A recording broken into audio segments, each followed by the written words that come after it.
Olá, um excelente dia para você que acordou bem cedinho para acompanhar o Manhã no Ar. Nessa sexta-feira, o fim de semana chegou, ainda bem, e chegou chuvoso. O Manhã no Ar está só começando, eu te convido a conhecer os destaques dessa edição. Governo e policiais militares entram em acordo e greve é cancelada. O governador Amazonino Mendes anunciou o que toda a tropa queria ouvir: a promoção dos policiais militares e o pagamento de 8% da data base. Já os professores fazem protesto em vários pontos de Manaus e ameaçam parar atividades se o reajuste salarial não for concedido pelo governo. Sessão esvaziada. Dos 24 deputados da Assembleia do Amazonas, apenas 5 passaram pelo plenário nesta quinta-feira. E no quadro Roteiro do Dia, um passeio pela gastronomia italiana. E ainda o Jornal A Crítica de hoje, aliás, desse domingo, entra em clima da Copa do Mundo e vai presentear o eleitor com o álbum oficial de figurinhas.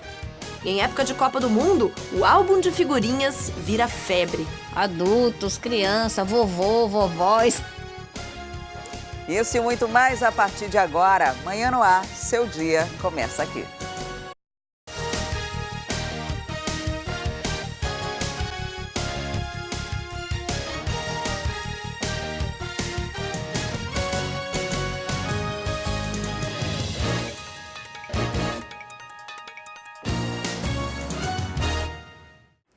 Agora são 6h02, nós já estamos ao vivo e você pode participar do Manhã no Ar, é muito simples. Manda para cá a sua sugestão de reportagem, denúncia, flagrante, é só enviar uma mensagem na nossa página no Facebook, interagir por lá no Manhã no Ar. Nós já estamos ao vivo pelo aplicativo A Crítica Play.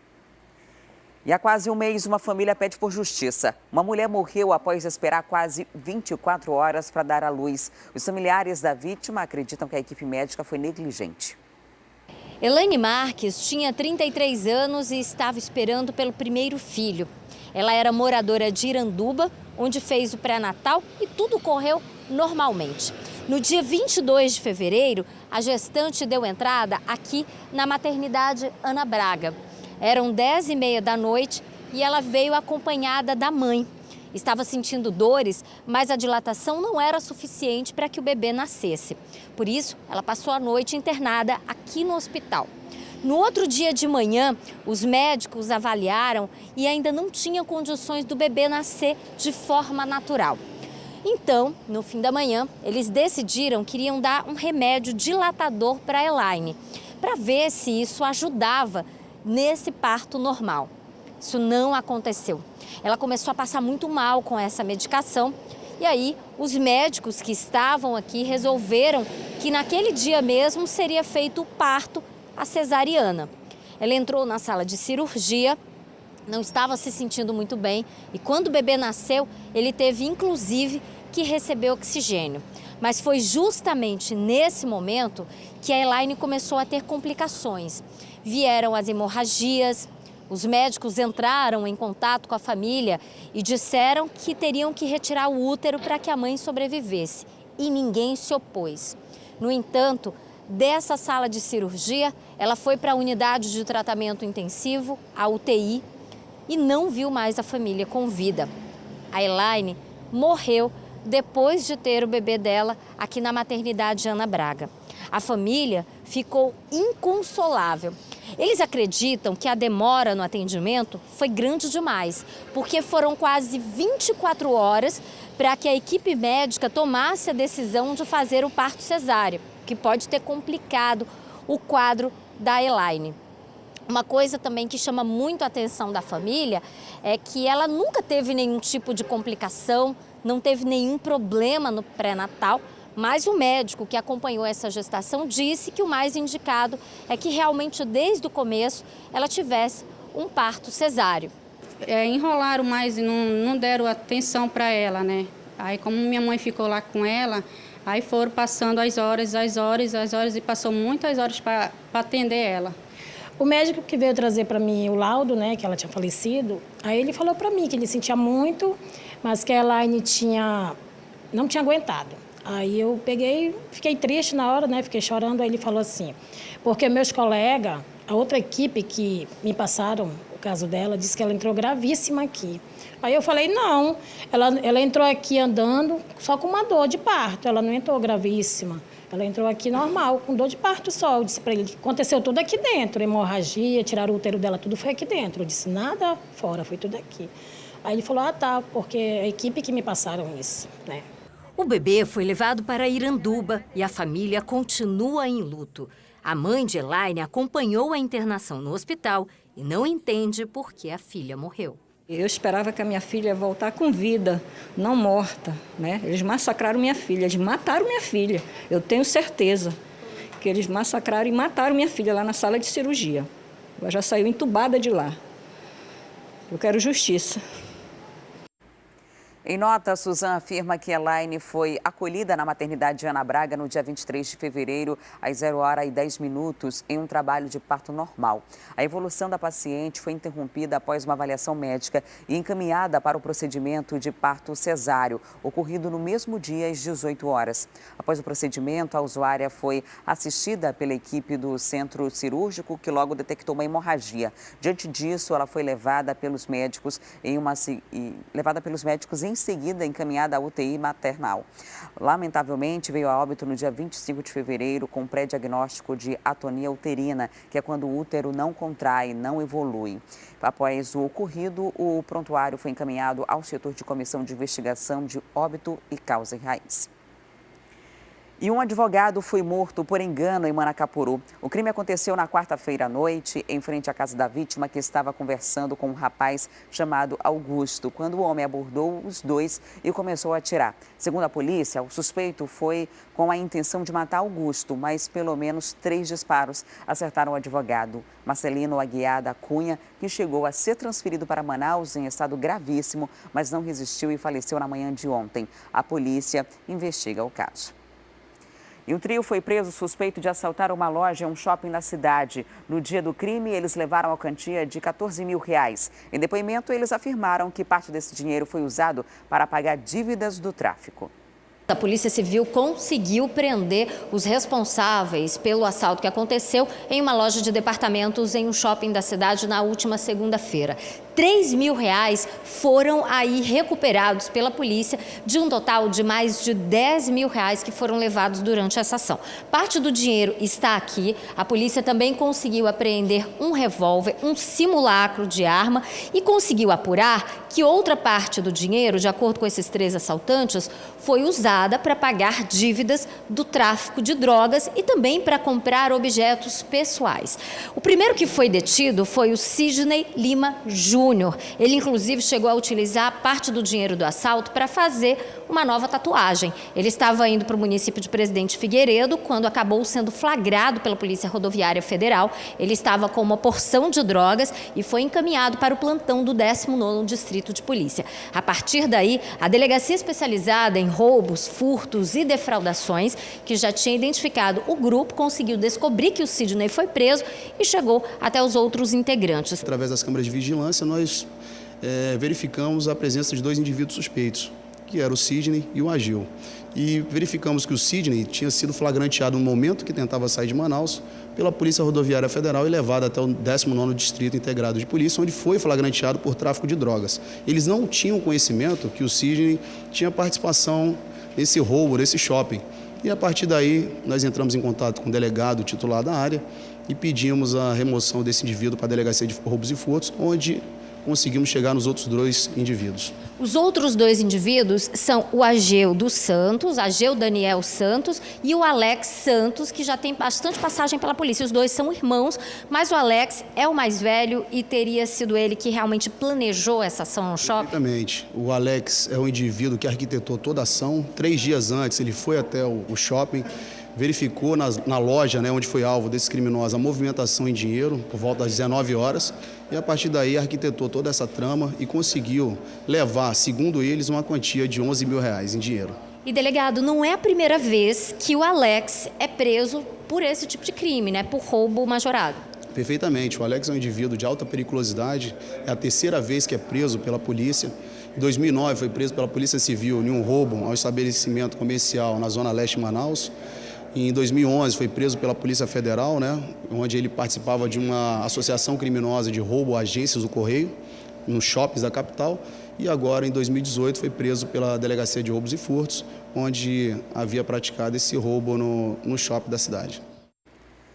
E nessa semana, 2 homens foram presos por estuprar crianças e adolescentes. Um deles era professor de teatro e abusou de pelo menos 16 alunos. As 2 prisões foram feitas pela equipe da Delegacia Especializada em Capturas Zipolinter nesta quarta-feira. Os 2 homens já tinham condenação da Justiça. Um deles é o Varildo Alves de Almeida, de 52 anos. Ele começou a trabalhar como professor voluntário de teatro na zona norte da cidade e, com isso, ele conseguiu aliciar mais de 10 jovens. A gente vai conversar com a delegada titular para contar um pouquinho dessa história. Doutora Fernanda Antonucci, o Varildo já tinha aí essas condenações, né? Há quantos anos ele foi condenado pelo estupro desses jovens? Ele foi condenado a mais de 16 anos pelos crimes que ele cometeu. Foram mais de 16 jovens, né, mais ou menos, e todos do sexo masculino. Ele se aproveitava das aulas de teatro que ele dava voluntariamente, numa escola estadual, para aliciar esses menores. Bom, a polícia, né, conseguiu fazer essa investigação, mas, no entanto, a Justiça ainda não tinha conseguido prendê-lo, né? Exato. Né, pelo endereço do mandado, ele não foi encontrado, mas aí a gente fez um levantamento, a equipe fez um levantamento e nós logramos êxito no bairro da Matinha. Ele chegou a dar alguma declaração depois que ele chegou aqui na Polinter? Ele falou porque que ele estava cometendo esses crimes, ou pelo menos se ele já sabia das condenações? Não, na verdade, ele não quis falar nada.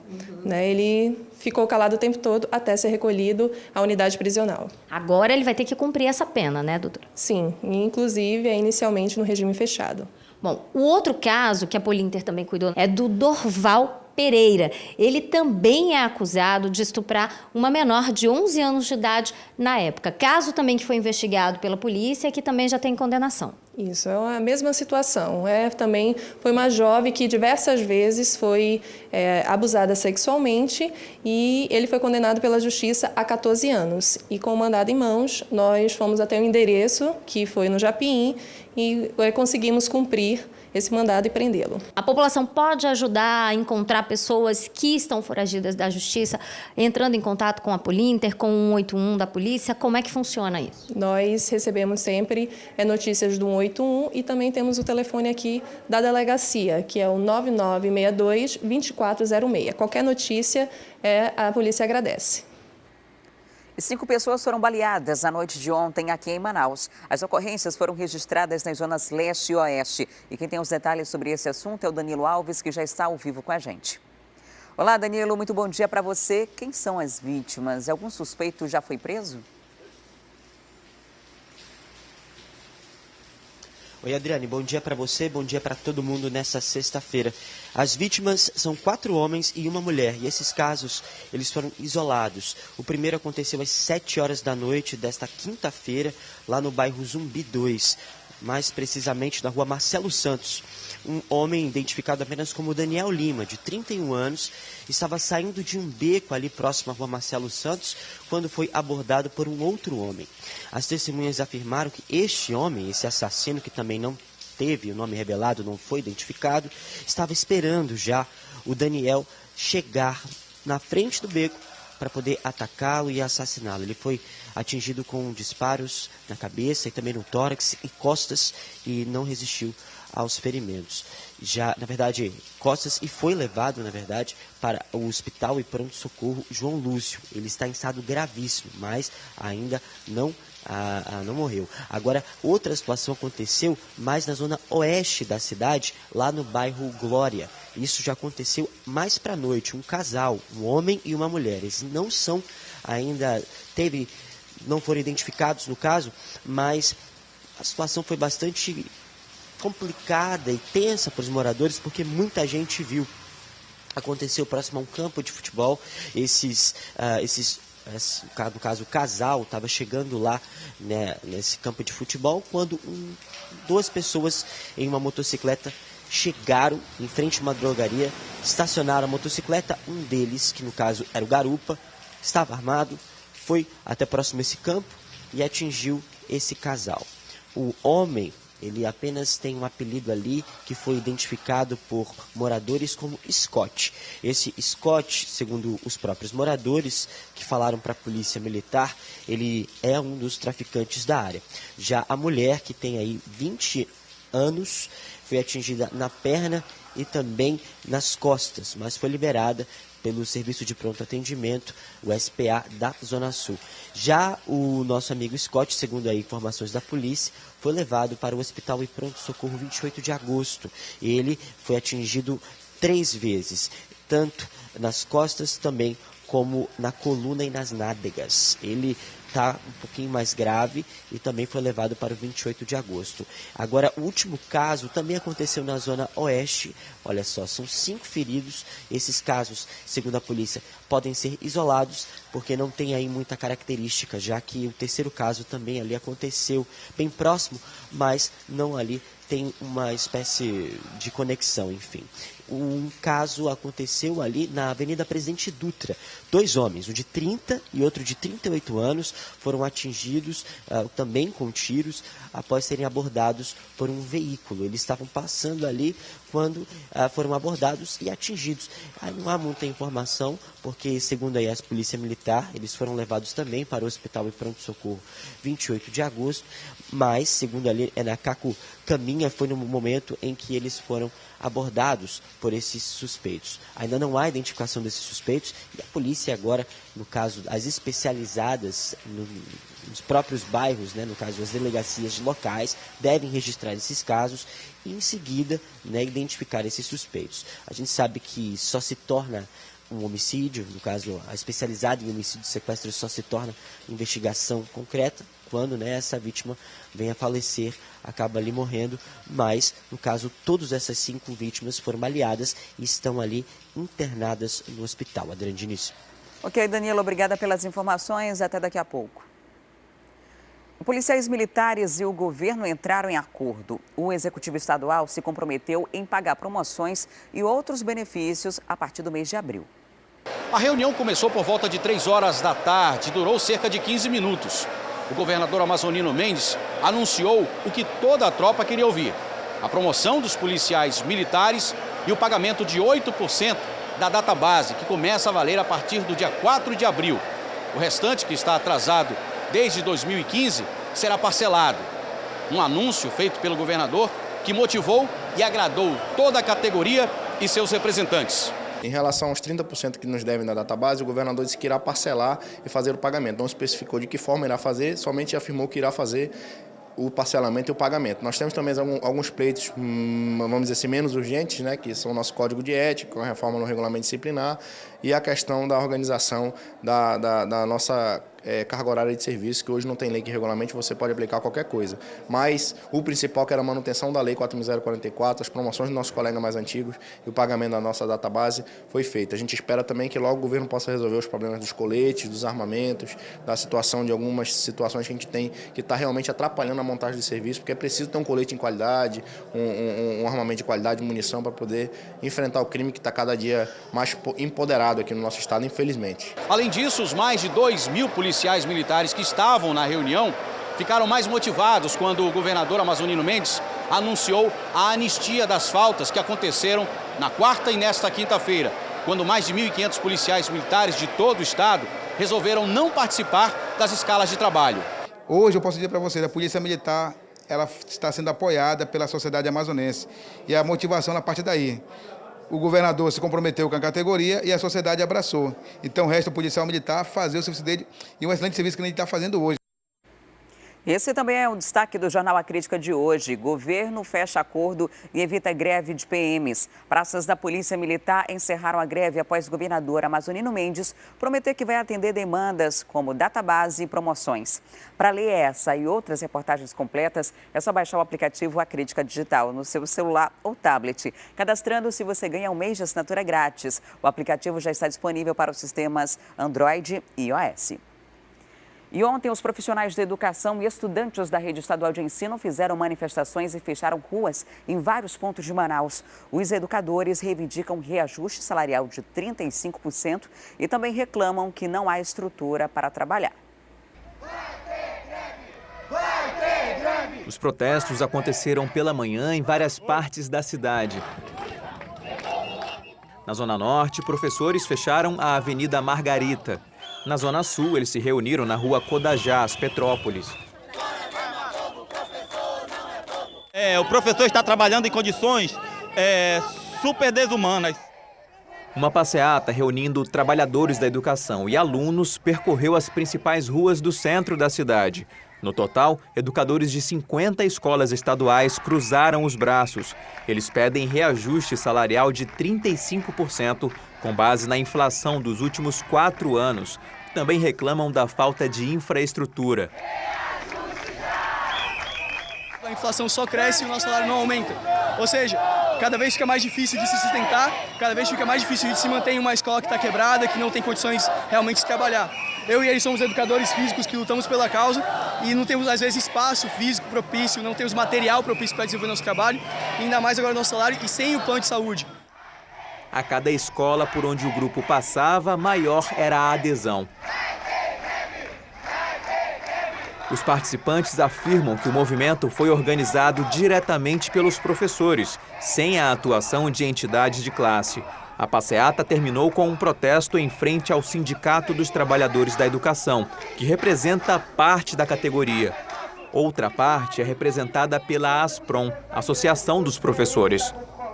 Na sexta-feira, os professores têm mais 2 mobilizações agendadas. Uma reunião no IEA com o sindicato da categoria e outra na Praça da Polícia com a Associação dos Professores. Parte da categoria promete entrar em greve na sexta, caso a contraproposta do governo seja recusada. Para os trabalhadores, a disputa entre as entidades não pode enfraquecer o movimento. Quero aproveitar esse momento para pedir que todos nós nos unamos, unifiquemos esse nosso movimento para nós termos força. E nessa semana nós mostramos a situação precária dos conselhos tutelares da cidade. Ontem o problema ficou ainda pior. A empresa responsável pela segurança eletrônica dos prédios retirou os equipamentos de vigilância de todos os conselhos. Quem procurou atendimento em algum conselho tutelar levou um susto. A gente chega aqui, não tem segurança aí fora, né? Aí a rua também é deserta. Olha, a situação do prédio também é bem precária para a gente, né? Na unidade da Zona Oeste, até a fechadura foi levada. Nas paredes, restou apenas o espaço onde ficavam as televisões de monitoramento. Agora, sem segurança dos conselhos, os funcionários não sabem nem como continuar o atendimento à população. Segundo informação da própria secretaria, nós já comunicamos eles. Eles disseram que vinham hoje colocar pelo menos a fechadura lá embaixo na porta principal. A justificativa que eles receberam foi de que a empresa responsável pela segurança eletrônica não recebe pagamento desde setembro do ano passado e cancelou o contrato com a prefeitura. Com isso, o problema de infraestrutura dos conselhos tutelares da capital só pioram. A maioria das unidades tem infiltração. Aqui no São Jorge, o único acesso é por uma escada, o que impossibilita o atendimento para pessoas com problemas de locomoção. O ar-condicionado não funciona e, por isso, o horário de funcionamento foi reduzido. A nossa reivindicação é que a secretaria olhe com carinho isso e veja que a comunidade ela precisa de um atendimento. A criança e o adolescente eles precisam ter prioridade no atendimento quando chegam aqui no Conselho. Os conselheiros já entraram com um requerimento no Ministério Público. Nada ainda foi feito, nada foi solucionado, nenhum retorno foi dado para a gente buscar solucionar, porque nós estamos aqui para trabalhar, para exercer um serviço público de qualidade, mas infelizmente nós não podemos. Em nota, a Secretaria de Assistência Social e Direitos Humanos respondeu que se reuniu com representantes da empresa de segurança eletrônica COSE ontem à tarde. Os equipamentos voltaram a ser reinstalados nos conselhos tutelares. A Secretaria afirma ainda que vai regularizar as pendências com a empresa para que não haja descontinuidade nos serviços. Quanto aos outros problemas, ainda falta muito a ser resolvido e não há nem previsão de que a Prefeitura se manifeste em relação a isso. E agora chegou o momento da gente ir ao vivo para a Rádio FM O Dia, onde estão Cleiton Pascarelli e Nayandra Amorim ao vivo. Excelente dia para vocês. Olá, bom dia. Bom dia. Bom dia, Adriane. Sexta-feira começou bastante chuvosa, né? A gente registrou ainda há pouco algumas ocorrências do Corpo de Bombeiros, deslizamentos. Vocês têm alguma informação de trânsito nessa manhã, de ouvintes? Super complicado ali na Zona Leste e também na Max Teixeira, na Zona Norte. Altasmirim, segundo os ouvintes, ali próximo à bola do São José, bem perto do T5, já começa a ficar bastante complicado, tanto para quem vai pegar a Alameda Cosme Ferreira, quanto para quem vai seguir para o Distrito Industrial. E um ouvinte mandou um áudio para a gente agora aqui pelo nosso WhatsApp, dizendo que na Max Teixeira a situação também está começando a ficar bastante complicada. E olha que só são 6 horas e 25 minutos. Normalmente a gente diz que nesse horário ainda está tranquilo. Que muita gente tem a dificuldade de chegar ao trabalho hoje por conta dessa chuva, né? Agora, quem não tem dificuldade nenhuma, mas ainda assim não vai trabalhar, são os deputados da Assembleia Legislativa do Amazonas. Ontem, não tinha quase ninguém por lá, né? Estão começando a faltar, viu, Adriane? A gente quer saber o porquê aí ao longo desse ano eleitoral. Mas ontem, dos 24 deputados, apenas 13 registraram a presença, aquela presença que fica ali naquele painel do plenário da Assembleia, mas só 5 deputados passaram lá pelo plenário. E ontem, inclusive, era um dia de votação de projetos que eles mesmos colocaram, obviamente, na pauta. Inclusive, havia um projeto, né, para aprovar aí o ticket de alimentação de R$ 350 para servidores da Universidade do Estado do Amazonas, mas por falta de quórum, esse projeto aí não foi votado. Ontem, quem presidiu aí a mesa diretora foi o deputado Belarmino Lins, reclamou aí da falta de quórum, da falta desses deputados ontem na Assembleia e disse que alguns deputados, alguns colegas estariam viajando para Brasília, outros em viagens para o interior. Já o presidente da Casa, o deputado Davi Almeida, negou que os deputados já estivessem em recesso branco, que é quando eles deixam as atividades parlamentares para se dedicarem a campanhas. Ele negou que isso esteja acontecendo. A gente vai ver aí nos próximos dias. O que acontece é que os projetos que deveriam ter sido votados ontem foram agora adiados para a próxima quarta-feira. Mas o mesmo presidente Davi Almeida afirma que já há um acordo, né, entre os próprios parlamentares para que as votações daqui para frente somente ocorram às quartas-feiras. Ou seja, os parlamentares, né, que normalmente só trabalham 3 dias da semana, né, terça, quarta e quinta. Agora, Adriane, só vão trabalhar na quarta-feira, basicamente. Porque de quinta a terça-feira, ele vai ter livre para se comunicar com as bases. O que eles não fizeram durante os últimos 3 anos, vão querer resgatar agora no ano de eleição. Só para a gente ter uma ideia dos números que foram levantados aqui pelo jornal A Crítica da edição de hoje, dos 24 deputados, 18 vão entrar nessa corrida pela reeleição, né? Vão tentar novamente se reelegerem na casa. 4 vão tentar para deputado federal e 1 vai tentar aí uma vaga aí, vai tentar aí o governo do estado. Então a gente já sabe como é que deve ficar a casa, né? As moscas nos próximos meses. Agora, a minha mãe costumava dizer que a moleza senta no pudim. Assistindo agora, ela deve estar pensando ou vira deputado estadual, né? Tipo isso. Porque você não tem que dar nenhum tipo de justificativa. Se eu falto um trabalho, se um de vocês falta um trabalho, tem que apresentar um atestado, tem que ter uma justificativa legal para isso, né? No caso dos parlamentares, eles podem simplesmente dizer motivo de força maior. E esse motivo de força maior pode ser qualquer coisa, porque não vai ser nem investigado, ninguém vai se dar conta do que está acontecendo ou não. E aí eles trabalham de 9 a meio-dia, 3 vezes por semana. Agora, trabalhando uma vez só, é injustificável, né? Se, por exemplo, for campanha mesmo, vai para o interior, vai hoje. Vai na quinta, vai quinta à tarde, volta na segunda. E aí dá tempo de você ir na sessão de terça-feira, né? São coisas injustificáveis, mas que acontecem com muita frequência. O que cabe a nós, como eleitores e cidadãos, é fiscalizar, né? Uma forma é buscar no site lá da Transparência da Assembleia Legislativa, a lista de frequência. A outra é ler o jornal A Crítica, que você vai saber quem estava e quem não estava ontem no plenário, por exemplo. Exatamente. Eu convido, inclusive, o eleitor, porque o grande negócio é o seguinte, eleitor vive na dúvida de em quem vai votar, não é verdade? Aí o eleitor escolhe aquele que ele acha ali, enfim, que represente bastante o cidadão. Beleza. Aí, quando elege, fica reclamando. Pô, mas o fulano faltou. Não, mas o Beltrano me disse que ia fazer tal coisa, não fez. Ó, mas não sei quem prometeu mundos e fundos e não fez nada. Ó, enfim, O fato é que depois que eles se elegem, aí, nego, não tem pra onde correr, não. Ele vai estar ali pintando e bordando. Pense bem, como bem disse a Adriane, fiscalize, avalie se os parlamentares que hoje estão na Assembleia merecem ou não permanecer no cargo. Olha aí, pelo menos 18 vão tentar a reeleição, hein? Fica a dica. E tem um outro detalhe, além dos faltosos, tem uns que tentam enganar a gente, né?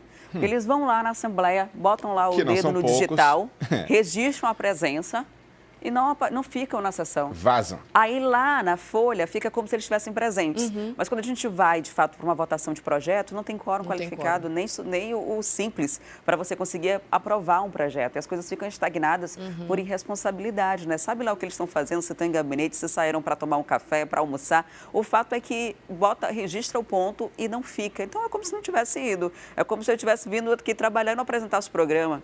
Faria algum sentido? Não. E é isso que eles têm feito, né? E é algo que a gente tem que ficar de olho, porque esse ano é ano eleitoral.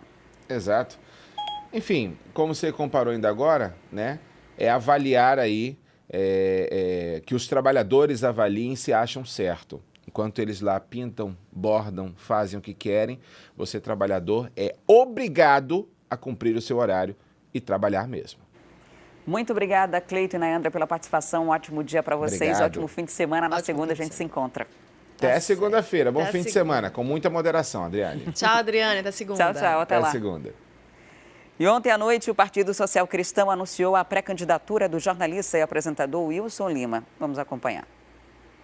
O jornalista Wilson Lima, da TV A Crítica, se filiou ao PSC, Partido Social Cristão, que o lançou como pré-candidato ao governo do Amazonas. Eu entendo que a gente está vivendo um momento em que a gente precisa apresentar uma outra via, uma outra possibilidade, e é por isso que eu estou colocando meu nome à disposição, né? E estou me juntando de pessoas que também pensam dessa maneira, de pessoas que fazem parte, entendem, né, que a gente precisa passar por esse momento novo, de empresários, estudantes, professores, líderes comunitários, pessoas que enxergam essa nova possibilidade na política, não só aqui do Amazonas, mas também do Brasil. Na ocasião, ele também anunciou que vai assumir a presidência regional do partido. Eu estou vindo para o partido para somar, né? Eu vou conversar ainda com os outros presidentes, vou conversar com a executiva, para a gente poder somar também nesse projeto. Segundo o presidente nacional do partido, pastor Everaldo,